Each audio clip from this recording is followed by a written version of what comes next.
चल लगा दो जल्दी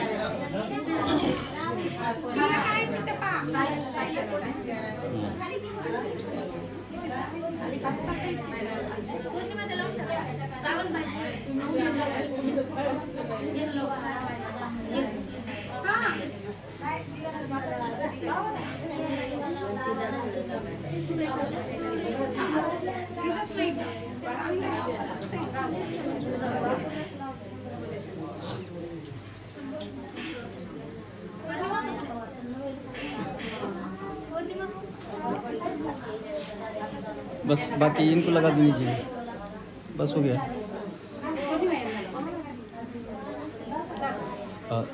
चलो उनको लगा दो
सामूहिक या ठिकाणी पूजेला सुरुवात होत आहे। त्रिशळ पंचशील, बुद्धपूजा आणि भीमस्मरण या ठिकाणी आपल्याला घ्यायचं आहे। सार्वजनिक या ठिकाणी पूजा होणार आहे आणि तदनंतर या ठिकाणी परिकांड पाठ होईल आणि बाकीचा जो भाग आहे त्यानंतर आपला सुरू होईल।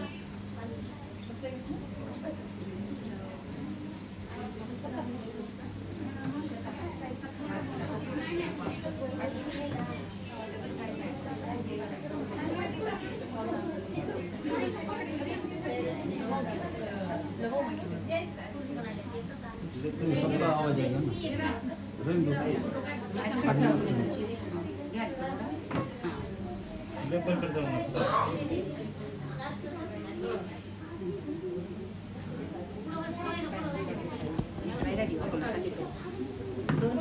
कुर्सी वहाँ पर बैठने की जगह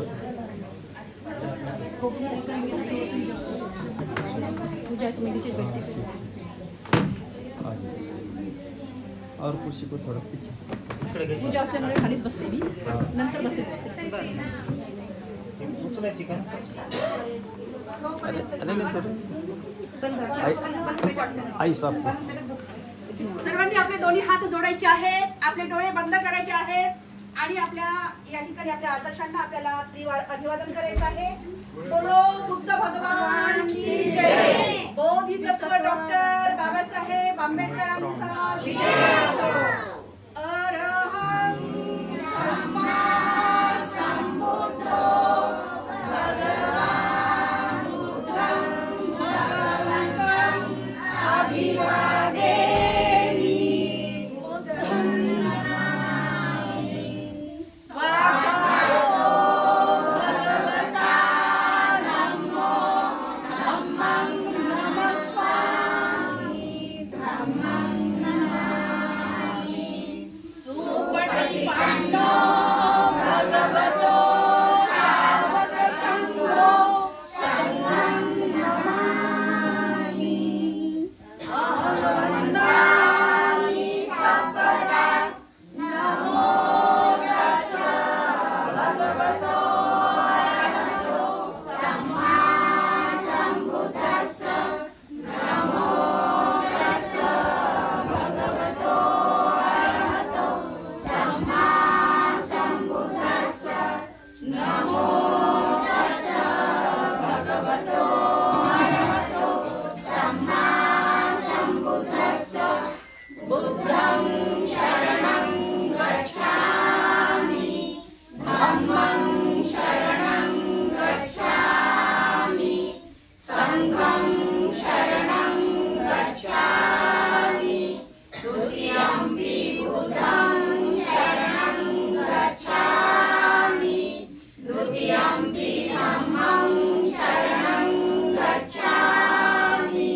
द्वितीयम्पि संघं शरणं गच्छामि. तृतीयम्पि बुद्धं शरणं गच्छामि. तृतीयम्पि धम्मं शरणं गच्छामि. तृतीयम्पि संघं शरणं गच्छामि. पाणातिपाता वेरमणि सिक्खापदं समादयामि. अदीनदाना वेरमणि सिक्खापदं समादयामि.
शक्ति पट्टी विहाय सब संपत्ति सिद्धिया सब रोगो विनाशाय भवे निब्बाण संतिके सब दुख विनाशाय भवे निब्बाण संतिके भन्ते अणुगहं कत्वा परितं बुद्ध मंगलं समता चक्रवालेषु अणागच्छन्तु देवता सद्धम्म मुनिराजस सुनतु सगमोखदं धम्म श्रवण कालो अयं भदन्ता धम्म श्रवण कालो अयं भदन्ता परितणाय धम्म श्रवण कालो अयं भदन्ता ए संता संता चित्ता त्रिशरणाय शरणाय ते लोके तरवा भूमा भूमाच देवा गुणगहन व्याथा सब कालं एतो ऐंतु देवा करक कणक मेय मेरु राजे वसंतो संतो संते सहन्तु मुनिवरंग वचनंग सोतुम सुमग सब्बे सूचक वालेषु एका देवाच ब्रह्मणो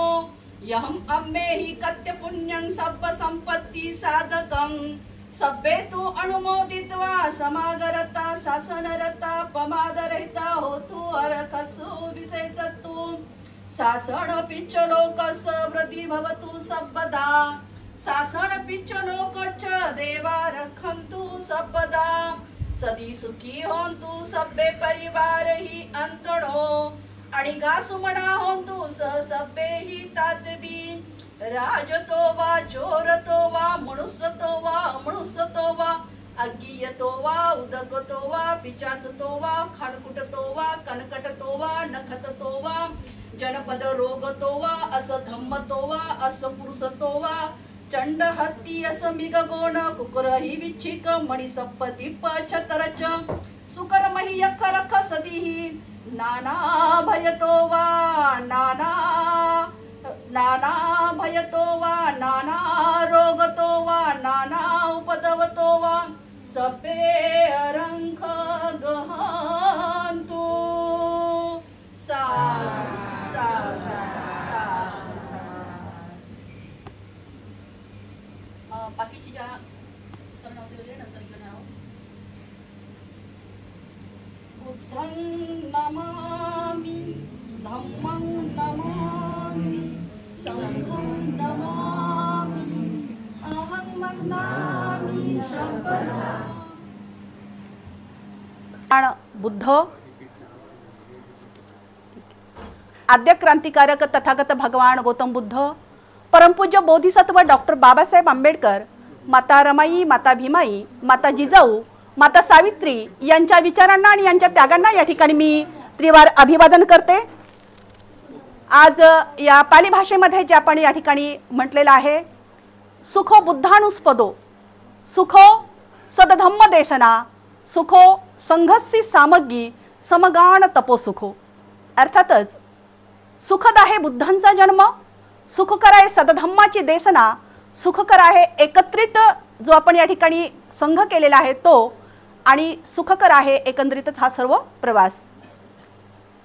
बुद्धांचा जन्म हा सुखकर आहे, जो आपण या ठिकाणी सावंताईच्या परिवारामध्ये आपण या ठिकाणी एकत्रित आलेलो आहोत आणि ही जी काही या ठिकाणी पूजा करत आहोत किंवा जो सदधम्माचा उपदेश ऐकण्यासाठी आपण या ठिकाणी एकत्रित आलेलो आहोत, हे सुद्धा काय आहे तर सुखकर आहे. या ठिकाणी सावंताईचा परिवार धम्मामध्ये वावरत आहे. एवढंच नाही आहे तर त्यांच्या या ठिकाणी विपश्यना केंद्रामध्ये सुद्धा त्या जाऊन आलेल्या आहेत. त्यांची साधनासुद्धा या ठिकाणी मला वाटतं दोन साधने या ठिकाणी झालेल्या आहेत. कारण धम्मच आम्हाला काय शिकवत आहे तर साधनेतून आपल्याला नेमका धम्म काय आहे याचा उजाला या ठिकाणी मिळत आहे. या ठिकाणी सर्वच आपण बौद्ध उपासक उपासिका आलेले आहेत, सावंत परिवार सुद्धा आलेले आहे. या ठिकाणी मी सर्वात प्रथम आपल्याला माझा स्नेहपूर्वक जय भीम करते. आपण या ठिकाणी पाहिलेलं आहे की 3 महिने जो आहे, जो 3 महिने आपण प्रत्येक विहारामध्ये म्हणा किंवा प्रत्येक कुटुंबामध्ये परिवारामध्ये सुद्धा बुद्धांनी त्यांचा धम्म या ठिकाणी ग्रंथ आपण वाचलेला आहे. वेगवेगळ्या या विहारामध्ये सुद्धा आपण वाचन केलेलं आहे आणि त्याचं श्रवण सुद्धा आपण या ठिकाणी केलेलं आहे. अर्थातच हा जो काही धम्म देवाणघेवाणाचा जो मार्ग आहे तर हा तथागत कालीन मार्ग जो आहे. कारण अगोदरचा जो प्रवास पाहिलेला आहे आपण तथागत कालीन, त्यावेळेस खूप अशी वर्षा व्हायची, म्हणजे पाऊस होत असे आणि मग त्या पाऊस होत असल्यामुळे त्यांना एके ठिकाणी राहून तो धम्माचा या ठिकाणी त्यांना संदेश किंवा उपदेश करावा लागे आणि म्हणून त्याला वर्षावास असं म्हटलेलं आहे. परंतु आता तेवढा काही पाऊस नाहीये म्हणून हा वर्षावास जो आहे हा भिक्खूंचा असतो. वर्षा म्हणजे पाऊस आणि वास म्हणजे विहारात राहणं आणि म्हणून त्या ठिकाणी जे आहे वर्षावास जो आहे तो उपासकांसाठी नाही. वर्षावास कुणासाठी आहे मग? भिक्खूंसाठी आहे. तर आपण जे आहे या म्हणजे जर आपल्याला या ठिकाणी भिक्खू जर अवेलेबल नाही झाले, भिक्खू जरी मिळाले नाही तर आपण या ठिकाणी कोणत्याही धम्मामध्ये जो वावरत आहे उपासक असं त्या ठिकाणी आपण वाचन करण्यासाठी ठेवतो आणि आपण या ठिकाणी श्रवण करतो. तर आता या ठिकाणी आपण कोणत्याही कार्यक्रमाची सुरुवात जी आहे आपण आपल्या शिलापासून करतो. जे शील किती आहेत मग? 5 शील आहेत जे आत्ताच आपण या ठिकाणी ग्रहण केलेले आहेत. शील जे आहेत हे 5 आहेत आणि ह्या 5 शीलाची सुरुवात आपण कोणत्याही कार्यक्रमाला करतो. तो सुखद कार्यक्रम असू द्या किंवा दुःखद कार्यक्रम असू द्या किंवा एखाद्या बालकाचा जन्मदिन जरी असला तरी आपण या पंचशिलापासूनच आपल्या कार्यक्रमाला काय करत असतो? सुरुवात करत असतो. अर्थातच आपला जी काही ही 6 फुटाची काया आहे, कुणाची 5 फुटाची काया आहे, या कायेला सुद्धा आपल्याला असे काही अवयव आहेत त्याला आपण मुख्य इंद्रिय म्हणतो. काय म्हणतो आपण त्याला? मुख्य इंद्रिय म्हणतो. मग ते मुख्य इंद्रिय जे आहेत आपल्याला एक इंद्रिय सांगायचं आहे, प्रत्येकाला एक इंद्रिय सांगायचं आहे. केवळ आमच्या ललिताताई या ठिकाणी शांत बसतील. प्रत्येकाला या ठिकाणी एक इंद्रिय आपल्याला सांगायचं आहे. कोणी सांगितलेलं आहे? बोला. डोळे कोणी सांगितलं? ताई आपलं नाव? मीनाताई खंदारे का? मीनाताई खिल्लारे यांनी या ठिकाणी आपल्या मुख्य इंद्रियाचा एक भाग सांगितलेला आहे. ते म्हटलं म्हणजे डोळे. टाळ्यांच्या गजरात आमच्या ताईंचं या ठिकाणी अभिनंदन आहे. बोला. काय नाव आपलं? प्रतीक्षा राऊत. या राऊतताईंनी सुद्धा या ठिकाणी आपल्या इंद्रियाचा एक मुख्य अवयव सांगितलेला आहे. तो म्हटलं म्हणजे नाक. आणखी अभिनंदन आमच्या काकूंचं सुद्धा, गायकवाड काकूंचं सुद्धा. त्यांनी या ठिकाणी कान सांगितलेले आहे. तो सुद्धा आपल्या या शरीर अवयवाचा मुख्य इंद्रिय आहे. कुणी सांगितलं? प्रधान कोण नाव आहे? खिल्लारे का? आम्रपाली खंदारे यांनी या ठिकाणी त्वचा जो आहे ज्यापासून आपल्याला स्पर्श होतो ते सुद्धा या ठिकाणी आपल्या या इंद्रियाचा मुख्य एक अवयव आहे. त्यांचं सुद्धा या ठिकाणी टाळ्यांच्या गजरात अभिनंदन आहे. चला आई आपलं नाव सांगताय का? पंडित का? अनिताताई पंडित अशा या मातेचं सुद्धा टाळ्यांच्या गजरात स्वागत असू द्या. तर आपण हे मुख्य इंद्रिय पाहिलेले आहेत. आपल्या शरीराची जी अवयव आहेत किंवा मुख्य इंद्रिय आहेत. मग मुख्य इंद्रिय काय काय आहेत? बोला. डोळे, नाक, कान, त्वचा आणि जीभ ही आपल्या शरीराची काय आहेत? तर मुख्य इंद्रिय आहेत किंवा मुख्य अवयव सुद्धा आपण त्याला म्हणू शकतो. तर आता आपल्याला समजा एखाद्या शरीराचा जर डोळे नसतील तर आपण ही सुंदर सृष्टी पाहू शकू का डोळ्यांनी? नाही पाहू शकणार. जर आपल्याला कानच नसतील तर आपण श्रवण सुद्धा करू शकणार नाही. जर आपल्याला या ठिकाणी नाक नसेल तर आपण श्वास घेऊ शकणार नाही. जर आपल्याला जीभ नसेल तर आपण चव घेऊ शकणार नाही. खारट, तुरट, आंबट, तिखट ही चव घेऊ शकू का? नाही घेऊ शकणार ना. आणि जी त्वचा आहे त्या त्वचेने आम्हाला वेगवेगळ्या स्पर्श जाणवतो. तो स्पर्श सुद्धा या ठिकाणी जर आपल्याला त्वचा नसेल तर तो स्पर्श सुद्धा आपल्याला होऊ शकणार नाही. आणि या सर्व इंद्रियाचा एक राजा पण आहे. ज्या या ठिकाणी आपण इंद्रिय सांगितलेली आहेत या सर्व इंद्रियाचा एक राजा आहे. अभिनंदन दोघींचं सुद्धा आमच्या सावंत परिवाराच्या ताईंनी या ठिकाणी सांगितलेलं आहे आणि आमच्या पुनस्थ ताईंनी सांगितलेलं आहे. जे या संपूर्ण इंद्रियाचा राजा कोण आहे? मग मन आहे. हे जे मन आहे या इंद्रियाला संपूर्ण फिरवण्याचं काम करतो आणि मन म्हणजे काय आहे तर प्रत्येक याला तो आदेश देण्याचं काम करतो आणि म्हणून हा मन जे आहे हे 6वं इंद्रिय आहे. अर्थातच तो या इंद्रियाचा काय आहे? मग राजा आहे. ज्या पद्धतीने आपल्याला एखादा शरीराचा अवयव नसेल तर आपण ती प्रक्रिया करू शकत नाहीयेत. डोळे नसेल तर त्या डोळ्याची प्रक्रिया आपण करू शकणार नाहीत. कान नसतील तर आपण त्या कानाने श्रवण करू शकणार नाहीत. म्हणजे एखादा जर आपल्याला या शरीराचा अवयव नसेल तर आपण ती क्रिया करू शकत नाहीत. म्हणजे आम्हाला ही काय आहेत मग शरीराची इंद्रिय आहेत, मुख्य इंद्रिय आपण त्याला म्हणतो, बरोबर आहे. त्याच पद्धतीने आम्हाला या धम्म जगामध्ये वावरत असताना ही 5 जी आहेत, जी शील दिलेली आहेत, ती सुद्धा काय आहेत मग ती धम्म इंद्रिय आहेत.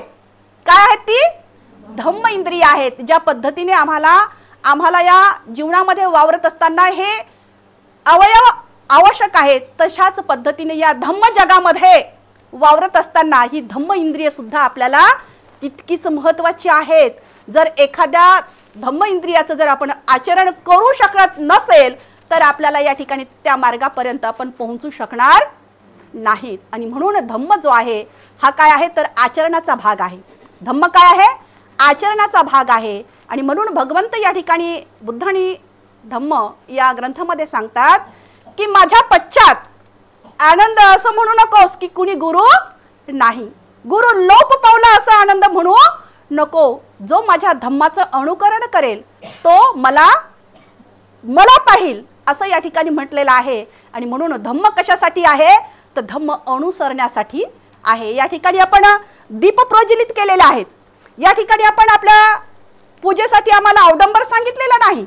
आम्हाला या ठिकाणी पूजेला अवडंबर सांगितलेलं आहे, सांगितलं नाहीये. म्हणजे आम्हाला धम्म या ठिकाणी अंधश्रद्धेकडे घेऊन जात नाही. आम्हाला श्रद्धा महत्वाची आहे. काय महत्वाची आहे श्रद्धा महत्वाची आहे. श्रद्धा ही कशी असावी मग डोळस असावी. श्रद्धा कशी असावी डोळस असावी. ज्ञान इंद्रियाला जे ज्ञान चक्षुला आपल्याला जाणती असावी. म्हणजे काय खरं आणि काय खोटं याची पडताळणी आपल्याला करता यावी. जर सत्यता आपल्याला त्या ठिकाणी जाणवली, जर खरी आपल्याला अनुभूती आली तरच ती बाब आपण स्वीकार करावी असं आपल्याला या धम्मामध्ये सुद्धा सांगितलेलं आहे.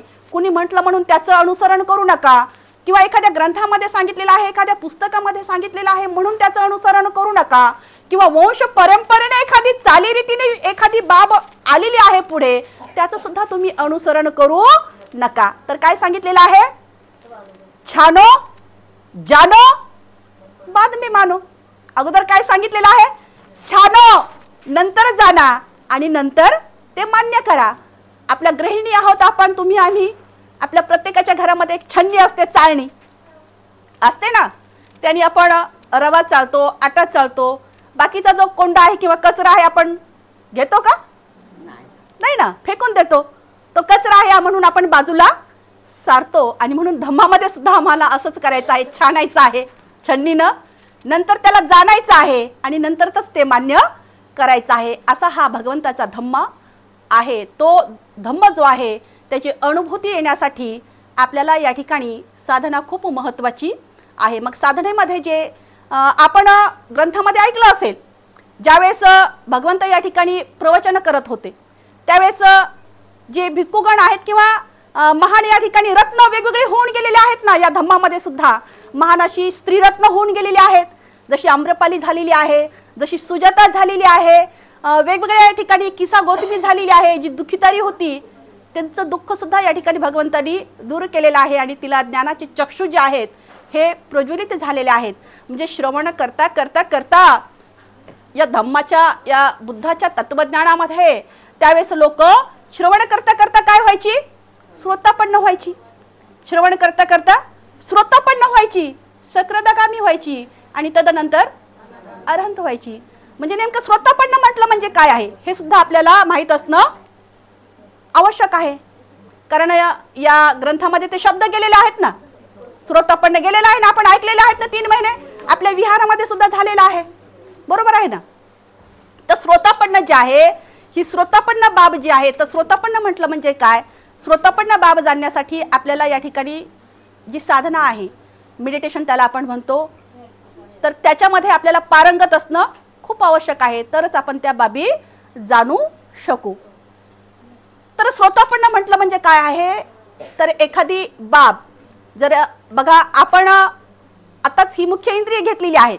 आता ही मुख्य इंद्रिय जर घेतली आपण तर आपल्याला कानाला एखादा शब्द, जर एखाद्याची स्तुती केली, समजा आपण या ठिकाणी आमच्या या ताईंना म्हटलं ताई तुम्ही किती सुंदर दिसत आहात हो, तर त्यांना हे शब्द ऐकायला कितीतरी छान वाटणार ना. हे शब्द ऐकायला कसे वाटतील, चांगले वाटतील की नाही. छान म्हटलं की आपल्याला ते आनंदी शब्द वाटतो आणि कानाला तो हवाहवासा वाटतो, ऐकावासा वाटतो, कारण तो आपल्याला एक वेगळीच आपल्याला म्हणजे भाग आपल्या शरीरामध्ये वेगळ्याच उत्पन्न होतात, सुखद उत्पन्न होतं आपल्यामध्ये. काय होतं? सुख संवेदना उत्पन्न होतात, कारण ते आपल्याला छान छान म्हटलेलं आहे. म्हणून आपल्यामध्ये काय उत्पन्न होतं? मग सुखद संवेदना जागृत होतात किंवा उत्पन्न होतात, चांगलं चांगलं म्हटलं म्हणजे, हो की नाही?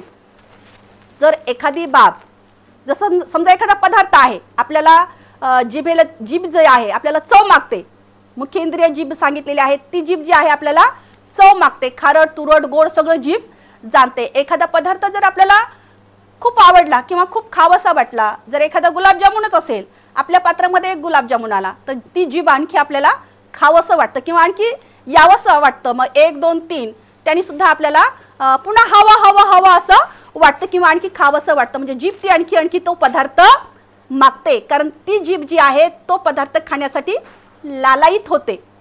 अर्थातच ती त्या ठिकाणी काय होते? मग तृप्त झाल्याने होते किंवा त्या ठिकाणी ती आणखीनच हवं हवं म्हणजे त्या ठिकाणी तिची तृष्णा या ठिकाणी जागृत होते.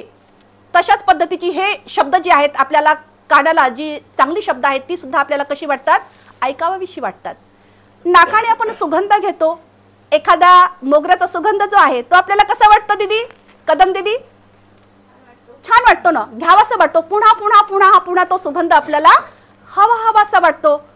डोळ्याला एखादा सुंदर जो भाग आहे, एक फूल देते का? आता हे फूल आहे, हे फूल आपल्याला कसं दिसत आहे? सुंदर दिसत आहे, टवटवीत दिसत आहे आणि डोळ्याला आणि नजरेला हे आपल्याला पाहावंसं वाटतं, बरोबर आहे. परंतु जर हेच फूल आपण काही दिवसांनी पाहिलं तर बघा वाटेल का? हो की नाही?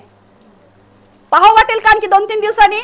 नाही ना, हे सुकून जाणार आहे, कोमेजून जाणार आहे, वाळून जाणार आहे, बरोबर आहे का? मग हे आपल्याला दृष्टीला पाहावंसं वाटणार नाही. जर जिभेला आपण एखादा पदार्थ, जर मिरची जास्त झाली किंवा नमक जास्त झालं तर ते खावंसं वाटत नाही. डोळ्याने आपल्याला जसं फुलाचं उदाहरण दिलं त्या आपल्याला पाहावंसं वाटणार नाही. कानाला जर एखादा शब्द एखाद्याने म्हटलं, एखादा शब्द जर आपल्याला वाईट बोलला किंवा शिवेगाळ करून जर बोलला तर तो शब्द आपल्याला ऐकावासा वाटतो का? नाही. कितीतरी वेळेस आपण तिला म्हणतो, मला असं म्हटलं, मला असं म्हटलेलं आहे, हिचं तर मी ना आता तोंडच तर पाहणार नाही, कारण मला हे शब्द वापरलेले आहेत तिने. हे आपल्या याच्यामध्ये काय होतात? एक वेगळ्या पद्धतीचे तरंग उत्पन्न होतात, निगेटिव्ह तरंग आपल्यामध्ये काय होतात? निर्माण होतात किंवा उत्पन्न होतात, कारण तो शब्द आपल्याला थोडासा वेगळा वाटतो, वाईट वाटतो. आणि जो शब्द आता सुंदर म्हटलं की तो शब्द आपल्याला हवा हवा असं वाटतो. हा शब्द तेच शरीर आहे, तेच आपण आहोत, परंतु त्या शब्दाने आपण काय होतो? दुखावला जातो, हो ना? त्या शब्दाने आपण दुखावला जातो, त्या शब्दाने आपल्याला वेदना होतात.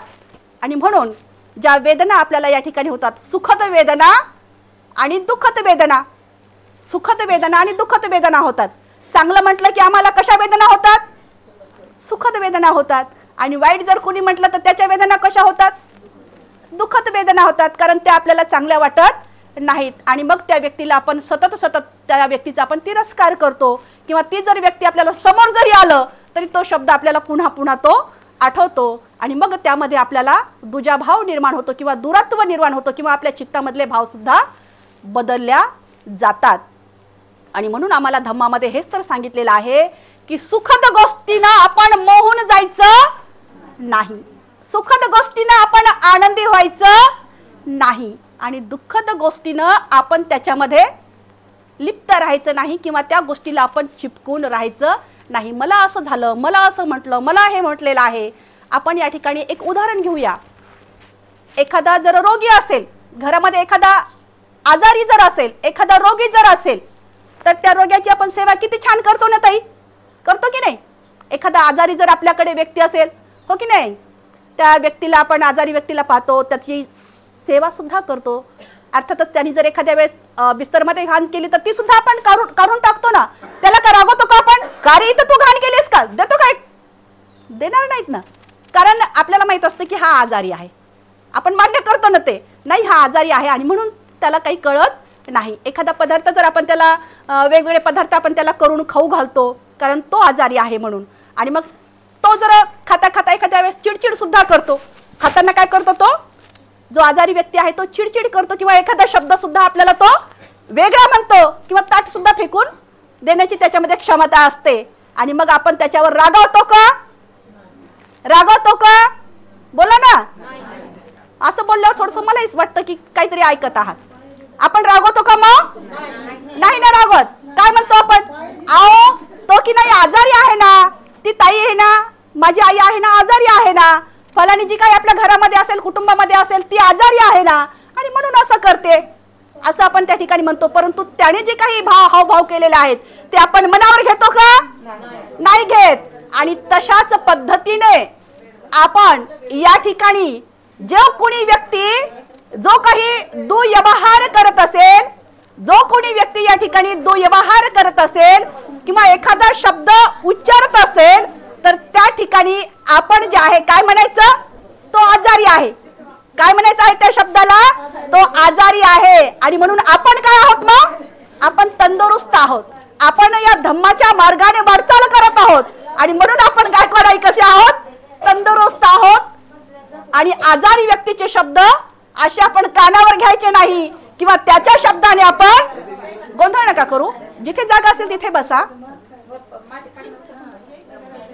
त्या आजारी व्यक्तीच्या शब्दाने आपण या ठिकाणी दुखवून जात नाही किंवा एखाद्या शब्दाने त्याच्या मोहून जात नाही. आणि म्हणून कुणी जर या ठिकाणी वक्तव्य करत असेल तर त्याच्या त्या शब्दांनी आपण मोहूनही जायचं नाही आणि त्याच्या त्या शब्दांनी आपल्याला वेदना सुद्धा होऊ द्यायच्या नाही. जर कुणी बोललं तर लगेच काय म्हणायचं? तो आजारी आहे. दोन कान आपल्याला त्यासाठीच दिलेले आहेत. एका कानाने ऐकायचं आणि एका कानाने सोडून द्यायचा आहे. तो काय आहे? आजारी आहे. म्हणून त्याने तो तसा शब्द बोललेला आहे. म्हणून आपण काय करायचं आहे? या धम्माच्या मार्गाने जो कोणी वाटचाल करत असेल त्यांनी मात्र चांगल्या गोष्टींनी किंवा चांगल्या बाबींनी त्याच्यामधल्या चांगल्या संवेदना या ठिकाणी उत्पन्न होऊ द्यायच्या नाही किंवा दुःखद गोष्टीने त्यांनी स्वतःला दुःखी सुद्धा होऊ द्यायचं नाही. अर्थातच त्याने इक्वलिटी साधायची, म्हणजे बरोबरता असली पाहिजे, बरोबर असलं पाहिजे. म्हणजे दुःखाने दुःखित व्हायचं नाही आणि आनंदाने मोहून जायचं नाही. आता पुनश्च आपण या फुलाचं एकदा उदाहरण घेऊ आणि इथे थांबूयात. हे फूल जे आहे आपल्याला सुंदर दिसत आहे. कसं दिसत आहे? सुंदर दिसत आहे. हे फूल कुणा कुणाला आवडतं त्यांनीच हात वरती करायचा. हे फूल कुणा कुणाला आवडलेलं आहे? बोलायचं नाही, मी केवळ हात वरती करायला सांगितलेलं आहे. हे फूल कुणा कुणाला आवडलेलं आहे त्यांनीच हात वरती करायचा आहे. आता ह्या फुलावर कोण कोण प्रेम करते त्यांनी हात वरती करायचं. दोन्ही पार्टीत सामील नाही व्हायचा. ह्या फुलावर कोण कोण प्रेम करतं ताई दोन्ही पार्टीत नाहीये. ह्या फुलावर कोण कोण प्रेम करतं त्यांनीच हात वरती करायचा आहे. तर या ठिकाणी पहिल्या प्रश्नाचं उत्तर आपण या ठिकाणी जाणून घेऊया. या फुलाला जे आहेत आपल्याला हे फुल आवडलेलं आहे. काय झालेलं आहे प्रधानताई? आपल्याला हे फुल आवडलेलं आहे. आवडलं म्हणजे आम्हाला त्या ठिकाणी आसक्ती निर्माण झाली. काय निर्माण झाली? आसक्ती निर्माण झाली, तृष्णा निर्माण झाला, मोह निर्माण झाला, लोभ निर्माण झाला. आणि ते फूल मला आवडलं म्हणून ते आपण पटकन तोडतो. कारण काय झालेलं आहे? मला मोह झालेला आहे, मला आवडलेला आहे, मी त्या ठिकाणी लिप्त झालेली आहे, मला त्या ठिकाणी तृष्णा निर्माण झालेली आहे, म्हणून ते फूल आपण पटकन काय करतो? तोडतो. जर ते फूल आपल्याला मिळालं नाही, आवडलेला जे फूल ते आपल्याला कुठलीही आपण गोष्ट त्या ठिकाणी घेऊ शकतो. मी या ठिकाणी फुलाचं उदाहरण देत असते. ती जर बाब आपल्याला आवडली आणि ती जर आपल्यापर्यंत आली नाही तर आपल्याला मात्र काय होतं? मग दुःख होतं, वेदना होतात. आणि म्हणून आम्हाला बुद्धाने हेच तर सांगितलेलं आहे, या तृष्णेपासून आपल्याला अलिप्त राहायचं आहे, या मोहापासून आपल्याला अलिप्त राहायचं आहे. आता ज्यांनी ज्यांनी या एकच हातवरती आला होता, ज्यांनी या फुलावर प्रेम केलेलं आहे, ज्यांनी या फुलावर प्रेम केलेलं आहे, ह्या दुसऱ्या शब्दाचा अर्थ असा आहे की जो कुणी या फुलावर प्रेम करेल किंवा या ठिकाणी आपण दुसऱ्याही वस्तू घेऊ शकतो, ते मात्र या फुलाला केवळ दुरूनच पाहणार. त्या फुलाला, त्या झाडाला, त्या फुलाला ते खत पाणी घालणार आणि टवटवीत फुल त्यांच्या नजरेला या ठिकाणी कसं दिसेल? चांगलं वाटेल, छान वाटेल. अशा पद्धतीचं जे आहे आपल्याला या चांगल्या गोष्टीमध्ये लिप्त न राहता केवळ अलिप्त राहायचं आहे. अर्थातच आपल्या जीवनामध्ये इक्वलिटी साधायची आहे, समानता साधायची आहे. म्हणजे काही गोष्टींनी आम्हाला या ठिकाणी मोहून सुद्धा जायचं नाही किंवा काही गोष्टींनी आम्हाला या ठिकाणी दुःख सुद्धा निर्माण करायचं नाही. या ठिकाणी आपण 108 दीप प्रज्वलित केलेले आहेत. किती दीप प्रज्वलित केलेत? 108 दीप प्रज्वलित केलेले आहेत. तर 108 दीप प्रज्वलित करण्याचा या ठिकाणी एक अर्थ सुद्धा आहे. जे तृष्णा आहे, तृष्णा किती प्रकारच्या आहेत? 108 प्रकारच्या तृष्णा आहेत. किती प्रकारच्या आहेत? 108 प्रकारच्या तृष्णा आहेत. तेवढ्या तृष्णा सांगायला आपल्याला बराच वेळ लागेल. या ठिकाणी मला वाटतं काही वक्ते सुद्धा पुन्हा बोलणार आहेत. तर यामुळे या ठिकाणी या सावंत परिवाराने या 108 दीप प्रज्वलित करून प्रत्येकाला हे दीप या ठिकाणी लावायला सांगितलेलं आहे. अर्थातच ती तृष्णा आपल्याला नष्ट करायची आहे आणि आपल्या या जीवनामध्ये तशा पद्धतीचं दीप जसं प्रज्वलित करतो आणि दीप प्रज्वलित करण्याचं काम काय आहे तर अंधाराला नष्ट करणं आणि प्रकाश देणं. अर्थातच आपण सुद्धा या ज्ञानाचा प्रकाश इतरांना देऊ अशीच या ठिकाणी मी अशा अपेक्षा बाळगते. आणि इथे या ठिकाणी मी जे आपण मला या ठिकाणी ऐकलेलं आहे त्याबद्दल सर्वांचं या ठिकाणी मी आभार व्यक्त करते. सावंत परिवाराने सुद्धा या ठिकाणी मला पाचारण केलेलं आहे. आमच्या ताईंनी सुद्धा या ठिकाणी जो ग्रंथ वाचलेला आहे तो म्हटलं म्हणजे बुद्ध कोण है हा ग्रंथ या ठिकाणी पठण केलेला आहे. अर्थातच त्यांनी सुद्धा त्या ग्रंथाबद्दल काही आपलं मनोगत सुद्धा व्यक्त करतील. आपला जास्त वेळ न घेता या ठिकाणी इथेच थांबते आणि मला जो या ठिकाणी सावंत परिवाराने बोलण्याची संधी दिलेली आहे आणि आपण सुद्धा या ठिकाणी मातोश्री नगर येथील सर्व उपासिकांनी मला ऐकून घेण्याचा प्रयत्न केलेला आहे आणि आपण शांततेचं सहकार्य केलं त्याबद्दल या ठिकाणी सर्वांचे मी आमच्या प्रधान परिवाराचे सुद्धा आभार व्यक्त करते. आमच्या मातेचे सुद्धा या ठिकाणी मी आभार व्यक्त करते. आमच्या बनसोडेताईचे सुद्धा या ठिकाणी आभार व्यक्त करून संपूर्ण परिवाराचे अर्थातच मातोश्री परिवाराचे सुद्धा या ठिकाणी आभार व्यक्त करते आणि इथेच थांबते. धन्यवाद. जय भीम.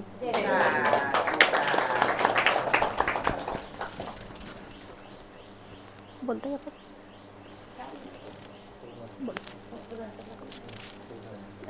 या ठिकाणी धम्मामधले वावरत असताना प्रधान सर सुद्धा आहेत.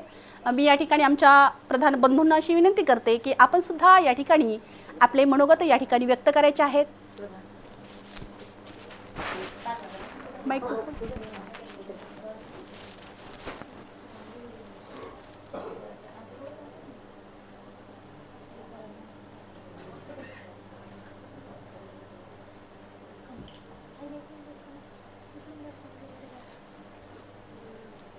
सगळ्यांना नमो बुद्धाय आणि जय भीम.